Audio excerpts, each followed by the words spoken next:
안녕하세요. 원성도 TV를 찾아주신 여러분을 환영합니다. 오늘은 생명이 흐르는 강 두 번째로 생명이 시작되는 곳에 대한 이야기를 해볼까 합니다. 저는 젊은 시절에 세포를 계속 나누어 가면 결국 빛으로 변화된다는 이야기를 들은 적이 있어요. 또 병원에서 의사들은 전해질 수치를 서로 이야기하면서 몸의 균형을 전기로 맞춘다는 이야기도 들었어요. 이 전기도 결국 빛을 내는 원소로 보입니다. 여기서의 빛은 낮과 해의 빛이 아닌 생명의 빛이라는 것을 알 수 있습니다. 이런 것들에 대한 과학적인 지식은 없으나 이런 이야기들은 생명은 빛이구나 하는 생각을 하게 되었어요. 이런 생각들이 제 마음속에 오래 품어지고 있다가 요한복음 1장의 생명의 빛에 닿은 것입니다. 이 말씀을 묵상하면서 이 말씀과 생명의 빛이 겹치며 새로운 의미로 연결되기 시작한 것입니다. 그러면서 저는 이런 생각을 하게 되었어요. 인간의 생명은 하나님에게서 오는 빛으로 시작되는구나. 성삼위 하나님에게서 오는 빛은 생명이며 이 생명의 빛의 원천은 하나님이시구나 하는 생각입니다.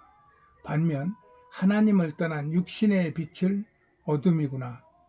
그 어둠이 결국 죽음이구나 하는 생각도 같이 하게 되었습니다. 이것이 지금도 제가 요한복음 1장을 읽는 시선입니다. 그 이후 저는 성경은 흩어진 이야기들의 모음이 아니라 하나님께서 곳곳에 흘려보내주신 생명의 빛을 하나로 모아 생명의 강이 되게 하는 생명의 이야기구나 라는 생각을 하게 되었습니다. 또한 성경에서 물은 생명의 주체로 나타나고 있어요. 또 세상에서도 철학의 아버지로 불리는 고대 탈레스라고 하는 철학자도 물을 생명의 근원으로 말했어요. 이렇게 물은 생명을 탄생시키는 생명의 근원이요, 영양분을 순환시켜 생명을 유지하게 하는 필수 요소입니다.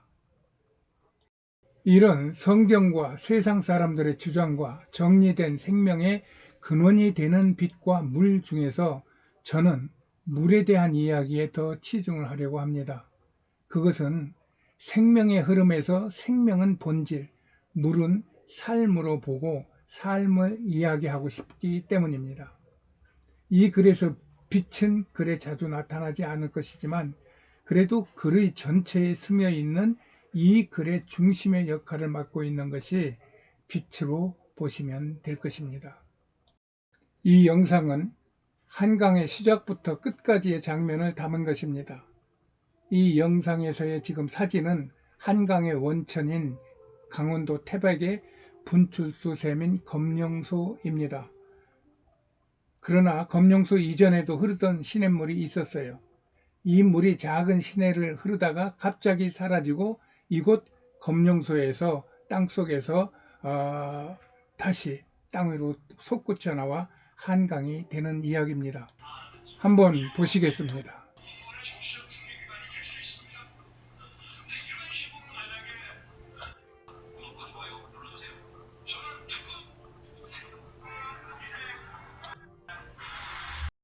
저는 이것을 보며 생명은 인간이 미처 다 알 수 없는 모양을 갖고 이 세상에 흘러간다는 생각을 하게 되었습니다.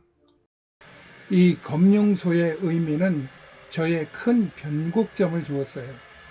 예전에 저는 성경에서 아브라함 이전과 이후의 성경의 내용의 일관된 메시지의 흐름을 생각하기에 힘들어했어요. 아담의 실패와 아브라함의 성공의 자연스러운 연결에 대한 어려움이 있었던 것입니다.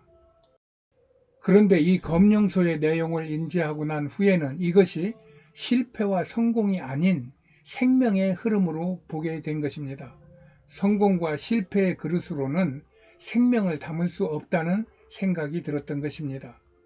하나님으로부터 흐르는 생명은 아담 이후에도 사라지지 않고 사람의 눈에 잘 드러나지 않는 곳에서도 계속 흘렀던 것입니다.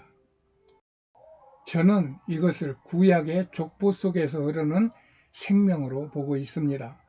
구약의 족보는 죽음의 연속이지만 그 족보의 이름 아래로 흐르는 생명이 보였다는 것입니다.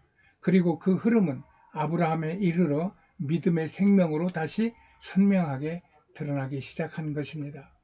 이것은 그리스도인의 죽음 이후에 육신이 땅에 묻혀 있다가 예수님이 오실 때 다시 신령한 몸으로 예수님을 맞이하는 영생의 모형이 된다는 것입니다. 하나님의 영원한 생명을 품고 사는 여러분을 사랑합니다. 하나님 감사합니다. 할렐루야.